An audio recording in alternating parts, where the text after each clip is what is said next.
மூடிடலாம். அப்படி வேகட்டும்.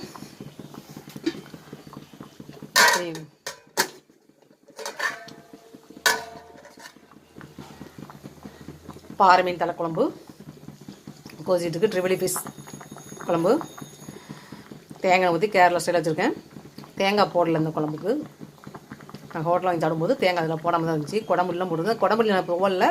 குடம்புளி போட்டால் உங்களுக்கு டேஸ்ட் இருக்கும். நார்மலாக நம்ம வந்து தமிழ்நாட்டில் யூஸ் பண்ண பார்த்தீங்கன்னா அந்த புளி தான் போட்டிருக்கேன்.